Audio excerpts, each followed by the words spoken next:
Hari ini kita bakal membahas soal pasca pidato Megawati Soekarno Putri siapa Kingmaker 2024. Langsung aja, aku mau menanyakan pertama ke Mas Gun-Gun dulu ya. Mungkin nanti dari jawabannya Mas Gun-Gun bisa ditanggapi oleh para politisi kita yang sudah hadir di sini. Oke, Mas Gun-Gun, pertanyaanku soal terkait pernyataan Bu Mega di HUT PDIP ke-50 kemarin. Ada yang bilang, ada yang kalimatnya Bu Mega yang mengatakan bahwa kalau soal capres itu urusan gue. Nah, kalau menurut Mas Gun-Gun sendiri dari statementnya Ibu Mega, Bu Ketum PDIP, artinya dari sudut pandang politik seperti apa, Mas? Bisa ditanggapi, Mas? Iya, kalau dari sisi PDI Perjuangan sudah jelas ya, eksplisit, dan tidak lagi perlu diperdebatkan karena hak prerogatif dalam penentuan siapa capres ya dari PDI Perjuangan itu adalah ada di Ibu Mega.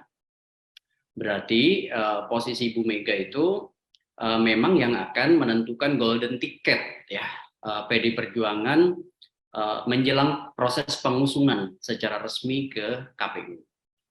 Kita sama-sama tahu hanya PDI Perjuangan yang sudah punya golden ticket, ya kan? Dengan 128 kursi itu 22,26%, artinya the one and only nih PDI Perjuangan yang punya golden ticket untuk memajukan capres. Sesuai dengan prasyarat ya 20% kursi DPR dan atau 25% suara sah nasional. Yang lain-lain termasuk partai Om Willy ya tentu harus mengintensifkan komunikasi politik dengan ragam kekuatan untuk memenuhi syarat itu, dan saya yakin proses aksi reaksi komunikasi politik itu sekarang sedang dibangun dan tinggal menunggu momentumnya kapan di grand launching, karena soft launching kan sudah dilakukan oleh Partai Nasdem ya, misalnya dengan menyebut nama Pak Anies Baswedan, tetapi kan proses ini tidak mudah. Ada proses-proses politik yang menyangkut juga kepentingan kekuatan lain. Saya kalau sesuai dengan tema nih Melani ya, kingmaker kan. Kalau kingmaker itu kan sebenarnya orang-orang yang mengusung orang lain, menjadikan orang lain sebagai artikulasi power yang dimilikinya. Kira-kira kalau secara terminologis berarti dia sebenarnya bukan game player tetapi game maker kan, atau queen maker gitu ya, yang misalnya menjadikan si A, si B, si C nanti akan jadi the real candidate ya dalam konteks pilpres mendatang. Makanya kalau saya bicara misalnya di PDIP siapa ya, jelas Bu Mega ya kan. Kemudian nama lain siapa, bisa ada Pak Surya Paloh yang sudah soft launching ya kan beberapa waktu lalu. Kemudian mungkin ada nama Pak SBY. Dan ada Pak Jokowi, jangan lupa, karena Pak Jokowi itu punya kekuatan infrastruktur politik ya, bukan partai, tetapi mengonsolidasikan basis-basis kuasa politiknya, dan menurut saya masih efektif gitu. Nah begitu. Kalau Pak Prabowo kan sebenarnya berpotensi menjadi kandidat, jadi saya tidak kategorikan sebagai kingmaker lagi, begitu. Mas Gun-Gun, ini kan tadi sudah ada pernyataan sudah ada statement dari Bang Willy, dari Bang Putra, dari si Seril soal bagaimana melihat bagaimana strateginya masing-masing partai untuk mempersiapkan pemilu 2024. Nah, kalau dalam analisis Mas Gun-Gun sendiri, kedepannya nih bakal ada berapa pasang dan siapa aja koalisinya, Mas? Oke, boleh nggak sebelum saya bicara soal poros itu saya menanggapi beberapa statement dari Bang Putra Nababan sama Bang Willy ya. Oke, boleh. Saya mau mengadvokasi IDN nih sebenarnya, ya kan. Kenapa misalnya IDN menggunakan kingmaker? Itu bagus juga bagi saya sih. Kenapa bagus? Ya karena itu semacam merepresentasikan kegundahan anak muda gitu, bahwa memang realitas politik hari ini belum pada asas pemilu yang sesungguhnya, baru menunjukkan yang disebut dengan representasi elit ya, itu yang kita sebut sebagai kingmaker. Coba cek misalnya, kalau mau jujur, saya akan menggunakan dua pendekatan ya, satu pendekatan akademik, dua pendekatan politik praktis. Oke, dari sisi misalnya politik praktis dulu. Kenapa kemudian realitas politik kita, penentuan proses kandidasi itu tidak banyak berubah lokusnya menjadi lokus elit, bukan lokus publik begitu. Karena tadi seperti Bung Willy sampaikan, ada barrier to entry. Iya kan, yang namanya presidensial threshold. Nah, dengan presidensial threshold yang tinggi, 20% kursi DPR atau 25% suara sah nasional, otomatis kan proses kandidasi itu ditentukan ya oleh elit utama partai politik, terutama yang memiliki kursi di DPR. Partainya Mbak Sheryl sekalipun mention nama, dia tidak menentukan apa-apa tuh. Karena posisinya hanya mendukung. Proses pengusungan hanya bisa dilakukan oleh partainya Bung Willy, partainya Bung Putra Nababan, gitu. Jadi posisi barrier to entry yang namanya presidensial threshold itu otomatis memberi semacam hak khusus kepada elit utama partai untuk menentukan. Jadi tidak salah menurut saya IDN menyebut itu kingmaker. Begitu, itu yang pertama dari sisi politik praktis. Tidak ada negara demokrasi yang menyelenggarakan pemilu serentak mempersyaratkan yang disebut dengan presidensial threshold. Otomatis kan berarti kalau begitu lokus publik itu bergeser ke lokus elit. Kemudian yang kedua dari sisi pendekatan akademik. Ada tulisan bagus dari Gary W. Cooks ya soal opportunity structure perspective. Dan itu saya setujui dan itu terjadi dalam konteks politik Indonesia, dalam konteks demokrasi elektoral di Indonesia. Ada 3 faktor yang menentukan proses termasuk pengusungan atau yang disebut dengan proses kandidasi. Pertama, itu yang disebut dengan probabilitas perolehan suara. Seberapa menarik sosok itu menjadi magnet elektoral. Makanya kemudian banyak partai yang kecenderungan mengusung orang yang punya daya tarik di market elektoral. Seperti misalnya nama siapa? Pak Ganjar, nama Pak Anies gitu ya. Yang sekalipun misalnya bukan berasal dari partainya. Kan itu kan menjadi logika yang dianggap ya biasa saja dalam konteks kontestasi elektoral di Indonesia. Yang sesungguhnya kan harusnya proses transformasi kesejarahan partai, kaderisasi dan bertahap dan lain sebagainya ya kan, dan itu menurut saya artinya magnet elektoral jadi penting yang namanya sosok. Kemudian yang kedua, nah ini yang sangat jarang sekali tersentuh dalam diskusi-diskusi di ruang publik ya, yang namanya cost of entry, biaya masuk gelanggang pertarungan. Kita baru bicara kingmaker di front stage loh, ya kan, yang namanya Bu Mega, yang namanya Pak Surya Paloh, yang namanya misalnya Pak SBY itu baru di panggung depan. Kemudian kita tidak pernah kan membincang siapa kemudian kekuatan political ekonomi yang punya power relation kuat menentukan capres. Behind the screen-nya, ya kan? Itu kingmaker. Karena apa? Bicara oligarki partai politik dan oligarki ekonomi. Jadi bagaimana mematahkan logika kingmaker di sini gitu? Karena secara praktik itu yang terjadi. Jadi bagi saya proses itu memang tidak berubah begitu ya. Itu yang kemudian dimensi kedua. Belum lagi dimensi ketiga yang sangat jelas menunjukkan bahwa posisi itu kingmaker adalah yang disebut dengan benefit of office, keuntungan dalam kekuasaan. Contoh misalnya, salah satu kendala dalam komunikasi politik antar partai adalah bicara soal power sharing, iya kan? Bicara soal komposisi kabinet di depan, di kemudian hari pada saat misalnya menang dalam kekuasaan. Belum lagi ada partai-partai yang mensyaratkan misalnya bisa bertemu dalam koalisi kalau ada syarat A, B, C. Siapa yang menentukan syarat A, B, C itu? Elit. Makanya kemudian wajar kalau dimensi kekuasaan itu memosisikan lokus publicus itu berubah menjadi lokus elit. Makanya posisi itu menjadi kingmaker yang menentukan. Coba kalau kita mau bicara misalnya dari sisi akademik, apakah pemilu itu kemudian sudah memenuhi asas kepemiluan yang kemudian diidealkan? Kan ada 3 asas pemilu. Pertama yang disebut dengan representativeness, keterwakilan. Yang kedua competitiveness. Yang ketiga citizenship. Contoh misalnya, Berani nggak partai-partai di Indonesia melakukan proses konvensi yang disebut dengan primary election kalau misalnya itu mau menghapus yang disebut dengan kingmaker? Bagi saya logik itu penting ya.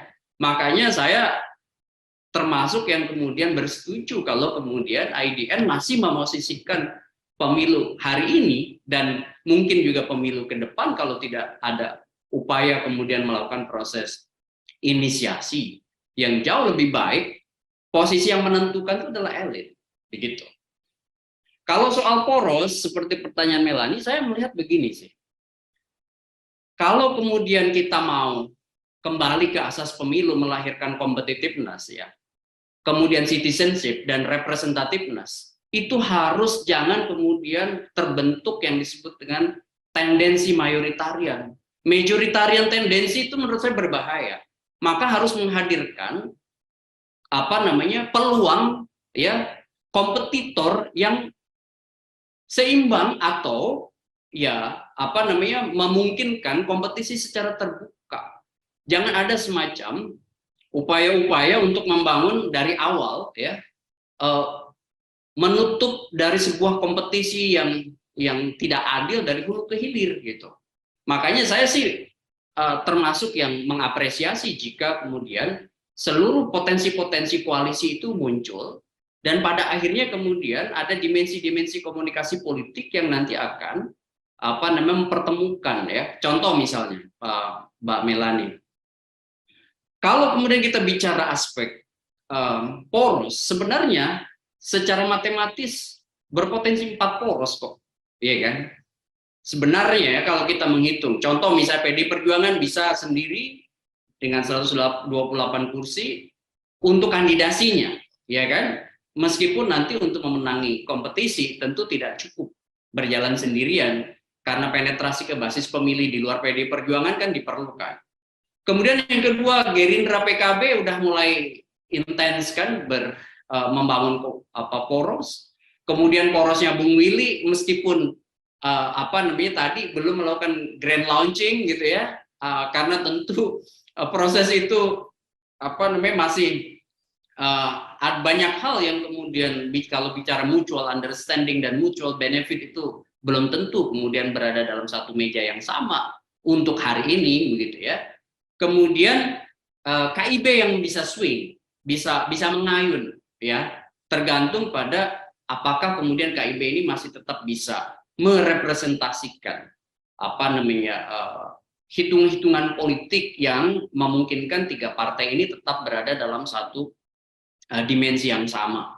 Karena apa? Menurut saya partainya Bung Willy aja itu masih punya potensi untuk kemudian sebagian 1 atau 2 partai itu untuk berpikir soal bagaimana mengevaluasi dinamika situasi hari ini. Jadi Mbak Melani menurut saya ada 3 faktor yang menentukan apakah keempat poros ini jadi atau tidak.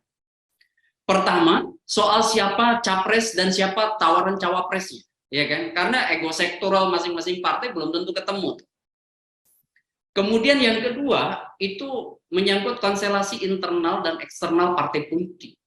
Contoh misalnya, saya yakin yang namanya PD Perjuangan dengan posisi hari ini itu akan menunda pengumuman capresnya itu hingga injury time. Dalam bacaan saya ya, berbeda dengan 2019 dan berbeda dengan 2014.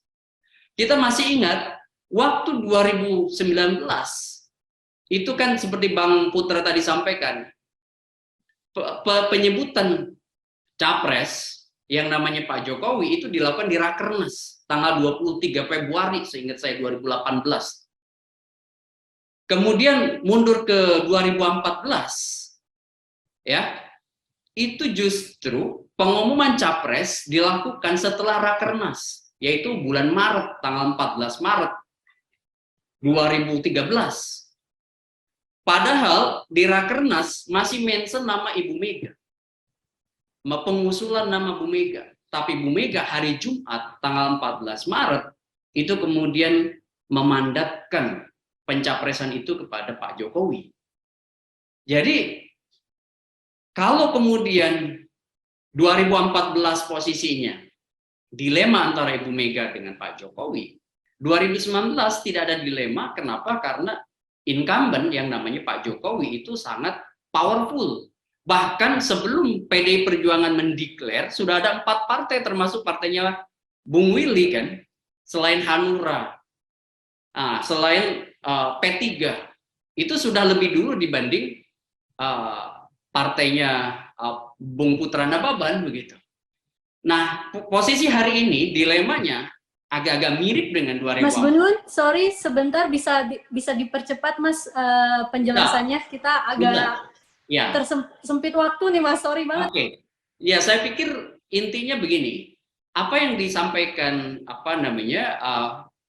Bung Putra Nababan, saya setuju dalam konteks misalnya sekarang PDI Perjuangan punya waktu yang cukup untuk mendelay.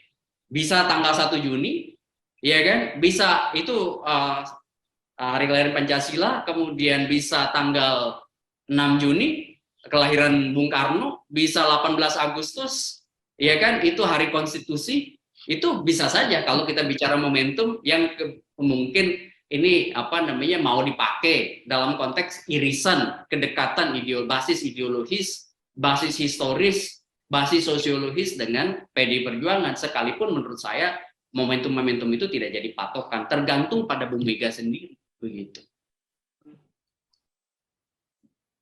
Oke, Mas Gun, thank you banget.